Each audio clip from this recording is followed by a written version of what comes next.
초콜릿은 달콤해 달콤해 달콤해 오렌지는 상큼해 상큼해 상큼해. Morning! Dito tayo sa bahay sa Burabo, nag-almusal. Dito kami natulog, kami dalawa ng yaning. Ano gusto mo na kopi ko? Ha? Ayaw mo nun? Damo? Oo. Ha? Sa'yo ka, kutsara. Akala niyo pagtimpla? Ang ano nga siya, parang... Mayroon yun, ano? Wala. Yakso.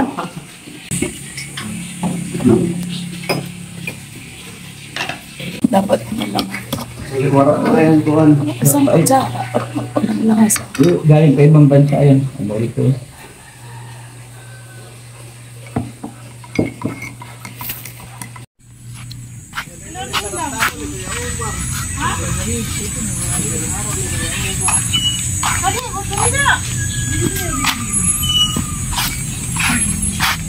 Malunggay.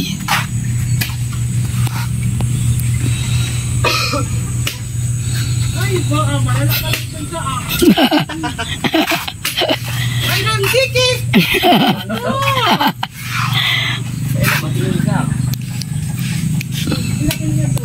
Ang dami oh. Ano? Marami rin pala si Makmak. Ang daming langka. Langka rin eh. Kaya lang digtay, ano? Digtay pa. Ayun oh, Mak. Baka mahinog na yan, Mak oh. Hindi pa. Hindi Pero pa. lahing na ito. Nagkatago pa oh. Ayan ah, baka buta tayo pagkahinog yan, Mak. Ha? Baka buta tayo pagkahinog yan. Huwag mo na daw. Ay na. Ay man. Kada ko sa tuloy akin pa pinahinog. Lahing na datala pensin. Kawat. Nagbubutak na ito. Ang kuha. Ano, nakakalan sa mata kay pag-aw. Makapermi na imod. Di ba pwede pahinugon sa balay na? Di ba pwede man? Ang palabas oh. Paus talaga ako. Baka tayo pag-ayos ng vlog nito. Ang boses ko. Yan ang palabas. Ang gandang tingnan, di ba? Para siyang nasa ano. Lalabas ka ng kaharian. Dito may mabango kagabi. Ang bango-bango. Kailangan bulok daw yun. Pero ang bango.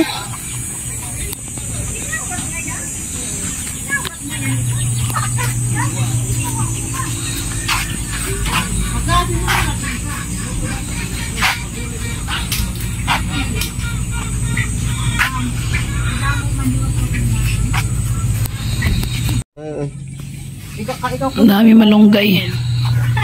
Ginugutom. Nagutom na dito. Nakaginog. Tingnan natin sa likuran ni Makmak.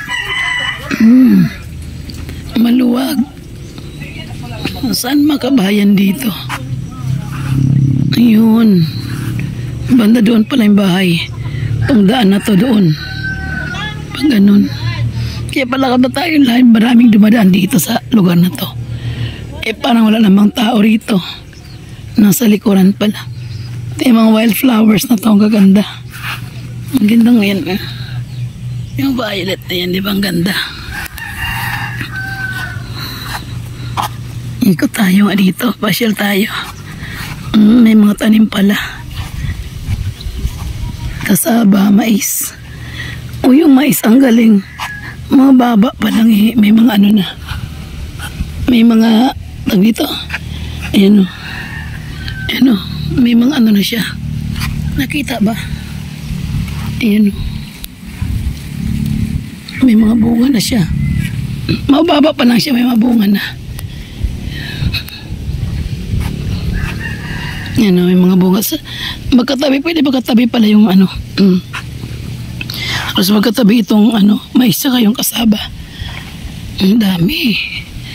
Ay. Taniman pa ng kasaba talaga dito. Sarap ng hangin. Wow. Sarap ng hangin dito. Dami nung kabahayan pala doon. Doon sa bandang likuran. Yun. Dito bakante.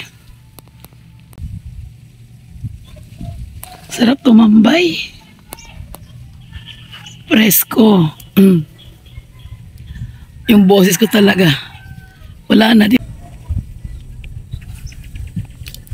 Ano gawin natin ngayon dito? Isang linggo tayo maghihintay sa result na pending ipagbabakod natin.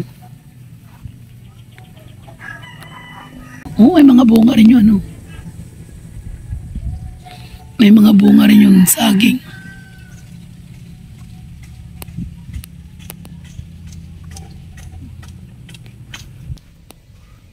Uwi na tayo. Balik tayo doon sa bahay. Ito, laking langka oh. Kaya mo naman, ikaw na. Ano? Lalaki.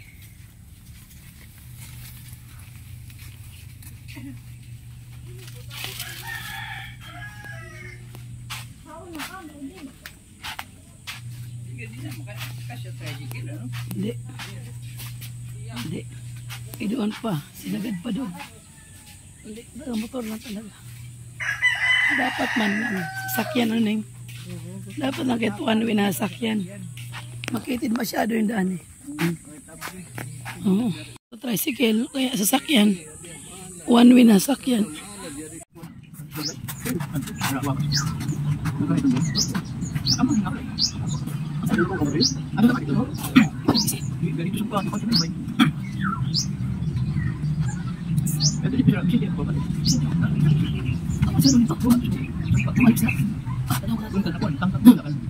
Ako na bago, tidak ako sa kalimutan. Ay, si Pai nga sunod kami ang wala nang bago. Ang sa kanya kung po siya. Isang bayan lang sa mga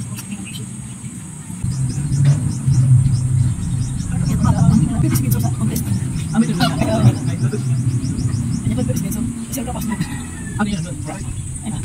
Yung sila ko talaga. Ito sa tanong sa kanila. Di ba guys, di ba? Ano sa tanong sa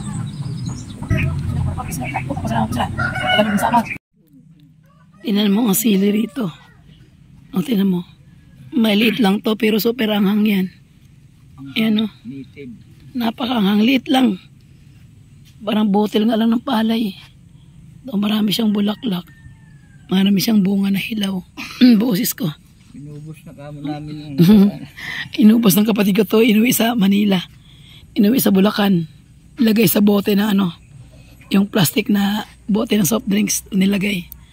Kung kailangan naman ng dahon ng sili, ito lang. Kuha ka lang ng dahon ng sili. Ayan o, haba o. Libre. Gusto mo mga kalamansi, katabi lang niya o. Wala pa nga lang bunga na mumulaklak pa lang o. Ang daming bulaklak. Kalamansi, magkatabi siya ng sili. Ito, may papaya. As may saging.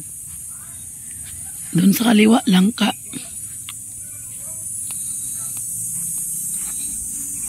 Aloe vera.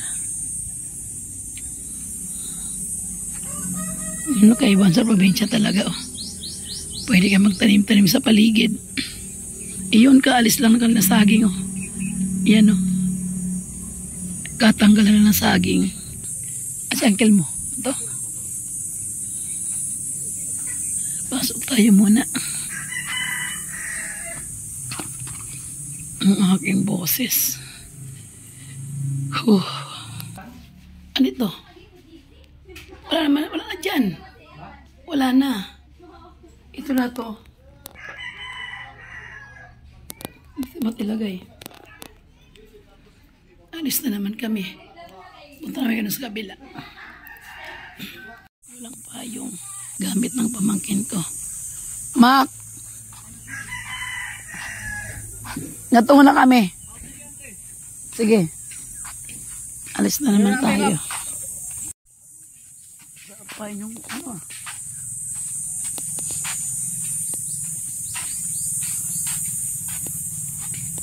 Oh.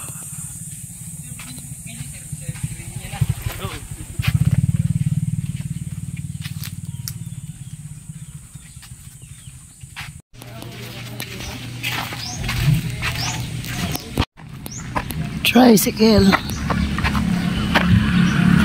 Maganyan takbuhan, ano, hirap tumawid. Oh. Hindi ito tricycle at malayo-layo yun eh.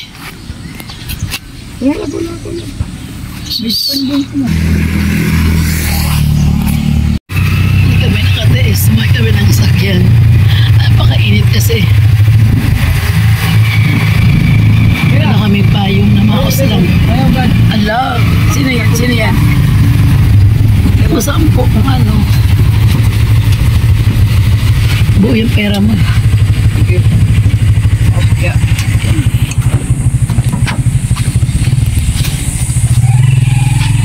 Hello, hello, hello. Ayun na. May naalala ko dito eh. Daming klase ng kanilang ano, gomela. Ganda, di ba? Ito. Ang halaman na to. Alala ko to nung elementary ako eh.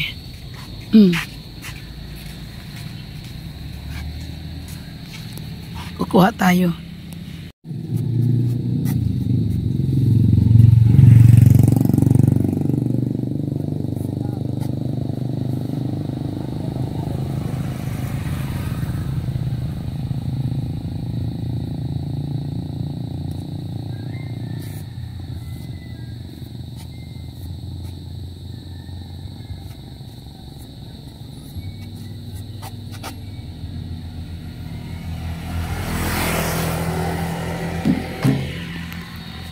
Isa lang kinuha ko.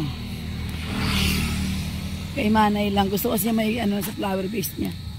May ilagay sa flower base niya. Naalala ko tong bulaklak na to. Grade 3 ako. Sweeper kami. Sa probinsya kasi, pag di ba uso pati sweeper. Group by group. Ito nangyari. Sweeper ako. Kailangan mag-open ng klase, nakalinis na kayo. Tinanghali ako ng gising. Pagpunta sa school, nakapaglinis na lahat, linis na. Siyempre, baka wala lang akong gawin. Ano yun?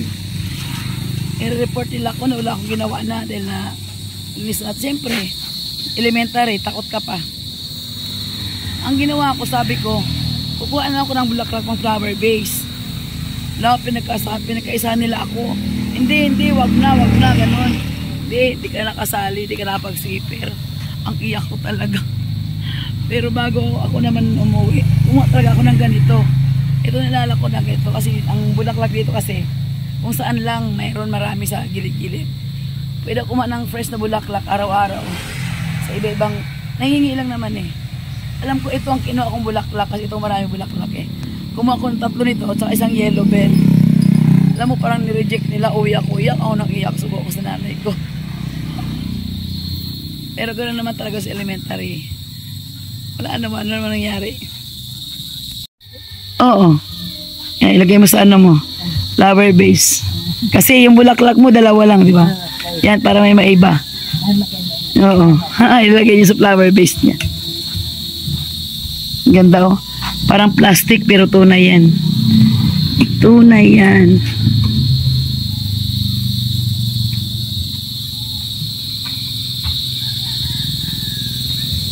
Dito lang kami sa labas. Daming walis. Inubukas na lang yan kasi umulan. Nangingi na ng ano, mga kulisap. Malamig kasi kaulan lang. Ito ako po sa labas. Mas fresh. Nag-edit din ako rito.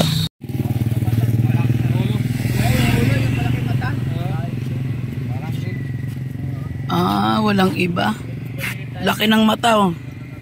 Pira sa siton? 100. Ayun kay po.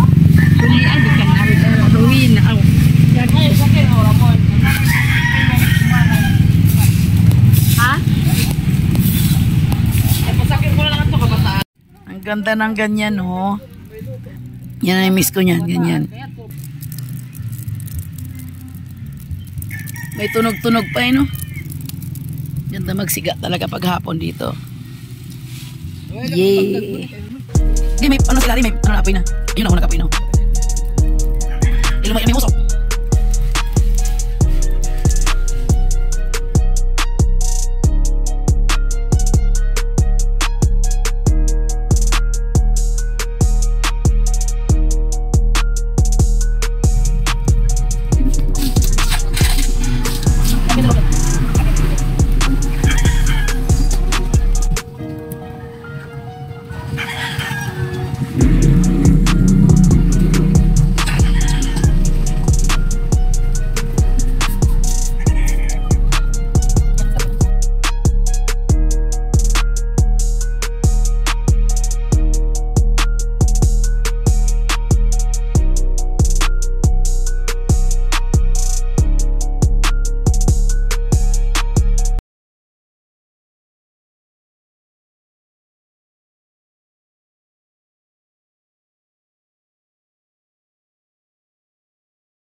Konti na lang siya.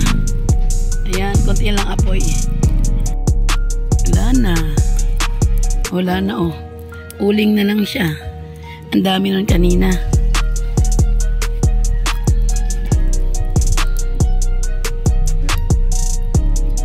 Talagang ginawa kong apoy oh. Walang natira. Abon na lang natira oh. Ang dami nun kanina, di ba? Ubos lahat. Ito kami kakain kina auntie. Kinalaplasin.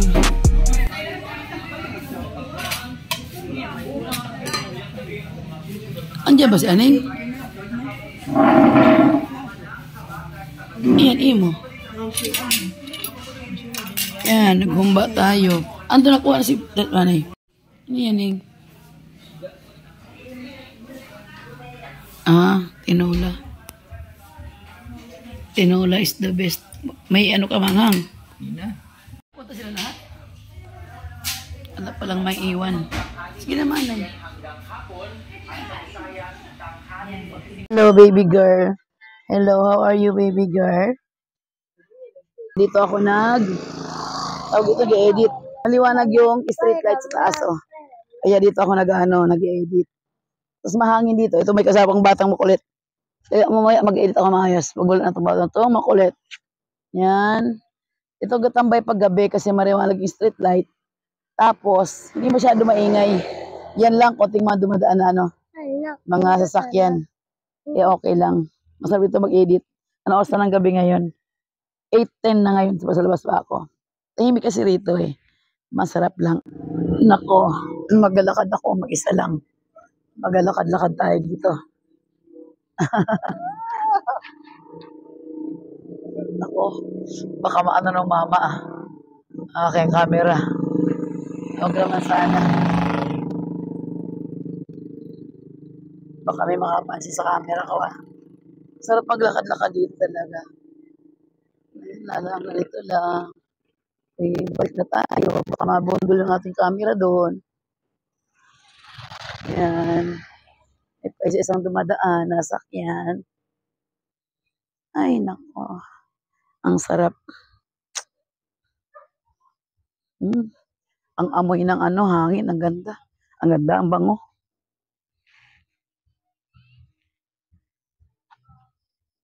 Dito lang mo itong upuan. Maglalakad-lakad tayo. Dito kaya. May makakapansin kaya dito. Yan. Doon naman ako. Pipik-pik ako maglakad ha. Ganon talaga eh. Sobrang hilot ng nanay ko. Akala niya kasi sa bagong silang na bata, di ba? Akala niya, nakasang ako. Kasi may lahi silang sakang. Ayun, nangyari. Sobrang nahilot. Okay. Ay, nako, ang aking modra. Nasobrahan ng hilot. Papasok. Ayan. hilot-hilot pa more.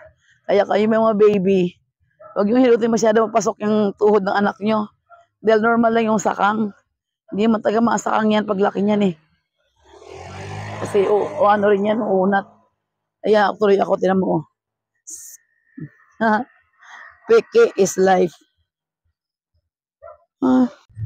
Ayan. Sa ilalim lang tayo ng street light. Hindi tayo magkikwentuhan. Pause kasi ako kaya ginamit ako ng mic. Para hindi tayo hindi masyado mapersa yung boses ko. Kaya ako na-miss tong lugar na to. Mga kapatid ko nga, na-miss din lang kita paano eh. Kasi dito sa elementary, dito sila pinanganak, elementary hanggang second year high school yata or third year high school sila rito. Ako at yung dalawang kong kapatid, bali tatlo kami, sa Butuan City kami pinanganak, Mindanao. Kasi doon naglaging ang tatay ko sa Agusan del Sur, yung ba yun, del Sur? Doon sila naglaging kasi heavy mechanic ang tatay ko. Yung ang kanyang inaayos yung mga laking bulldozer, ganon. Laging truck, bulldozer, mga basta malaking heavy equipment nga eh. Kaya siya heavy mechanic. Tapos, after doon sa Butuan, nag-transfer sila sa Northern Samar. Tanda ko, 1972. Lumipat kami rito. Parang grade 2 na yata ako nang lumipat kami. Tatlo pa lang kayo magkapatid nandito. The rest sa mga kapatid ko, yung 5, dito na pinanganak bali sila. Grade 2 ako hanggang high school, hanggang college. Sa University of Eastern Philippines, doon ako nagtapos. Tapos, 1972, alam ko, umalis kami rito ng 1989. Parang ganon. So, ilan yun? 8 plus 9? 17 years, parang ganon. Ganon kami katagal dito. Pero sa taon na yon, kasi ang mga kapatid ko, dito pinanganak hanggang third year high school nga yung dalawa. Tapos pinakabunso namin ay 2 years old nung umalis kami dito. Doon na kami lahat sa balik kasi ang tatay ko ay Ilocano siya. Pero mostly ng kanyang mga kamag-anakan ay nasa Bulacan. So, doon una sila pumunta. Kami naman ay muna kami. Mag-asawa kasi may asawa na ako nung umalis kami dito. May 2 na akong anak noon. Sa Pasig muna kayo mag-asawa. Sa ninong ko kasi andun yung trabaho ng asawa ko dati. Pero nakagraduate na ako ng college noon. Di pa lang alam ako napag-apply. Di ka pa ako nakapagtrabaho. Dahil may lit pa yung anak ko noon. Ang mga tatay ko naman nasa Bulacan sila. Napakahirap nung unang punta namin dito. Kasi yung pagkawala ng kanilang laging ay talagang parang na bankrupt. Parang ganun. Parang hindi na sweldoan ng tatay. Hindi ko masyado matandaan. Basta ganun, parang wala talaga as in wala. Tapos sa kalaunan, nalaman pa namin na yung SSS niya ay 0 ang hulog. As in, walang hinulog ang kumpanya. Ni kalahati ni isa wala as in. Pero tuwing sweldo, ang laki ng binabawas nila. Kasi nga, malaki ang sahod natin ko rin noon. Laki ng sahod ng tangkaltas niya sa SS. Pero walang hulog ni isa, ni Kusing. Doon na kami as yung mga kapatid ko, nag-transfer na doon. Yung iba namang hindi pa nag-aaral, doon na nag-grade 1 din sa Manila, sa Bulacan. Specifically, may Kawayan, Bulacan. Doon talaga kami. Ang hirap na panahon na yon. Dahil, Maynila, di ba? Ang Maynila, ibang-iba sa probinsya. Sa probinsya, kahit ilan kayong bumisita sa bahay, kumbaga, dito kasi nga, walang binabayaran, di ba? Ang tubig ay poso. Ang ilaw dati ay wala pa itong mga kuryente na to. Ay Petromax. Alam mo yung Petromax? Nabutan nyo ba yun? Petromax. Yun. Mayama ka naman dito pag Petromax kayo kada gabi. Kasi iba rin ang ilaw, di ba? Hindi siya lampara. Pero may lampara din kami noon dati dito. Iba rin talaga ang makitira. So, nagsarili kami noon nang wala pa kaming alam masyado. Ang tatay at nanay, siyempre bagong salta na Maynila. Buti lang sa awa ng Diyos, mga kapatid ko, may sipag. Lalo na yung junior namin. Nakita siya doon sa Bulacan ng yung nagtinda ng LPG. Yun. Nakuha siyang bodigero noon kasi talagang masipag tong kapatid niya to. Saka marunong siya sa buhay. Hanggang sa pati kapatid namin isa, pati mister ko lumipat na rin dito para sama-sama kami. Doon na rin kapag trabaho. Napakahirap talaga ng buhay ng unang salta namin sa Bulacan. Yun, sa awa ng Diyos, sipag, tiyaga. Hindi ko na nidetalye. Dahil magkaiyakan pa tayo. Basta yun, sa Riles kami tumira. Nanay ko, pati kami, mag-asawa, sa Riles kami tumira. Doon ang tatay ko nagnegosyo ng isang antena. Iyalako niya. Okay, fast forward tayo. Gumanda yung antena niya. Lumago. Nagkaroon siya ng mga, yung mga makina. Hindi man makina, yung para bang pangbutas ng antena, ganon. Hindi na dating mano-mano, pokpok ng pako. Hindi na ganon. Nakuha siya na, nakabili siya ng pangputol ng aluminum. Aluminum yung ginagawang antena ng TV. Yun, gumanda yun. Nakabili siya ng kapirasong lupa. Pero release pa rin kami. Anong taon nyo na programa ni Gloria na pinaalis na mga nakatira sa Riles? Dahil gagawin na ang LRT. Ang nangyari nun, binigyan kami ng gobyerno ng mga bahay-bahay. So lahat ng may pamilya sa amin ay nabigyan ng bahay. Awa ng Diyos, ang wala lang pamilya datin sa amin ay ilan na lang ba? 2 na lang. Balik kaming 6 nung panahon na yon, ay lahat may pamilya na. So, rin, mga blessing din. Nagtiis kami sa Riles, pero maganda naman yung mga tao. Alam nyo, ang tingin nyo sa taong Riles, kala nyo masama. Hindi. Doon ako nakaramdam ng pagkakaisa. Yung pag-uulan, yung sinampay mo sa labas, kuhain nila, isisilong nila. Yung tipong, basta bigayan, walang marites. Wala yung may makitang ibang tao lapit sa inyo, ay sino kaya? Walang ganon. Ewan ko, basta napakaganda nun sa Riles na napuntahan ko. Napuntahan namin mag-anak. Siguro din nasa pakisama dahil kami naman ay madaling pakasamahan. Mapagbigay naman kami, basta ganon. Okay lang, ayos lang. Ayun namin ng gulo, ganon. Kaya siguro, okay rin yung mga pitbahay namin lahat. Basta maganda dun sa Riles na yun. Sa lugar na namin sa Riles. Nabigyan kami ng kanya-kanyang bahay. Yun na ngayon ang pinabahayan namin. Kaming 3 magkakapatid sa may Kawayan napunta. Yung 6 kasi kami, di ba, na may asawa. Yung 3 at saka yung nanay at tatay ko, bali 4 na silang bahay, sa Marilao naman. Sa madalit sabi nga, iwan ko ba't di kami naghihiwa-hiwalay magkakapatid. Lumipat kaming 3 na sa may Kawayan. Dito sa Lambakin ngayon, di ba, doon kami sa Lambakin ngayon sama-sama. Yung bahay ng 2 kapatid sa Bayugo, pininta, dito sila bumili sa Lambakin. Ako naman, di ko bininta yun doon. Andun lang siya sa may Kawayan. Pinaupahan lang yan. Dahil nakabili ka naman kami dito sa sa Lambakin. Dahil di nga ba, before bininta ko yon, ibinili ko yun ng bahay sa Lambakin.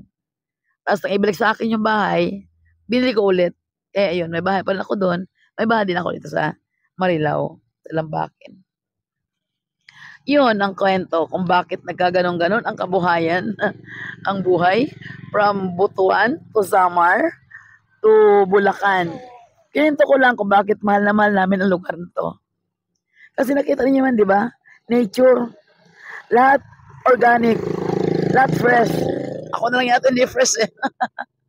Hindi nga, nakita niyo naman, di ba? Yung buko, susukitin lang namin dyan. Yung mga saging, nandyan lang. Langka, nandyan lang. Nakapaligid lang sa iyo. Konting lakad, dagat. Konting lakad, simbahan. Lakad, eskwelahan. Saka accessible na rito ngayon. Diretsuhan ng mga bus from Manila to rito. Alis ka ng Manilang hapon, kinabukasan tanghali, andito ka na. Napakabilis ng transportasyon yung dito. Ngayon may fiesta nga. Andun, niyaya ko ng mga pinsan asawa ko rito. Di muna, kasi bukas naman ng hapon, mostly kasi mga kaklase ko din dito, fiesta sa kanila. So, GC, chat-chat, bukas ng 7 p.m. Doon sa isang kaklaseng Rich. Doon kami mag-ipon-ipon, doon kami magbabanding magkaklase. Bukas, doon kami, sa bahay nila. Bale, bukas ang kapiestahan, sa gabi kami para medyo tahimik ng kapaligiran, nag-uwi ang mga nemesta. Doon kami sa bahay nila magbabanding. Ito ngayon ako dito sa labas, oh. Sa street light na ako, ayan, oh. Street light, kaya dito ako nakaano pwesto. Tapat naman yung bahay, ayan, oh. Tapat yung bahay ng pinsan ng asawa ko. Kina Shara at kina Bongbong. Yan, may sakyan na magdadaan. Baka sagasaan ako rito. Ayun. Ay, nako. Ila, ito. Wala po. Medyo maraming dumadaan-daan kasi iba na yung miesta yan. Katulad itong pamangkin ko. Ayan. Yan, na miesta yan sila. Kasi yung kapatid ni Sharon ay nakatira doon sa may fiesta. Makikita nyo kung paano mag-fiesta ang mga ganitong probinsya. Welcome ang lahat. Makikita nyo bukas. Lang, baka mahiya ako mag-vlog dahil siyempre maraming tao. Tinitingnan kanila pag nag-vlog ka. Ganun dito mag-fiesta. Open. Di ka tiyatang kung sino ka. Basta magpasok mo, kilala. Welcome na, pasok, kain ka. Pagkain dyan lang lahat.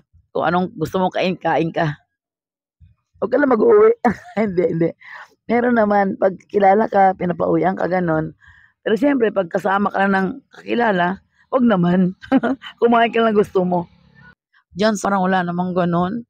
Fiesta, nag-parade, nangimisa, ganon. Tapos parang wala namang yung nagkapakain, ewan ko lang. Pinsan ko. Uwi na kayo. Oh, bye. Ayan, uwi na sila. First kasi niya ng asawa ko. May isda ba kayo dyan? May isda ba kayo? Naghanap may isda. Kala may wala na. Dagdagan mo lang yelo. Ito kasi ang tindahan nila pag ng isda yan. Paghapon, dyan sila nagtitinda ng isda. Lagyan yung yelo yung isda. Tara na. Ito sa loob. Supposed to be. Inom akong tuba. Teka. Sabi ni Manay, ang daya ko daw. Usapan namin, inom akong tuba. Teka lang. Inom tayo ng tuba. Inom tayo ng tuba. Tara, inom tayo ng tuba.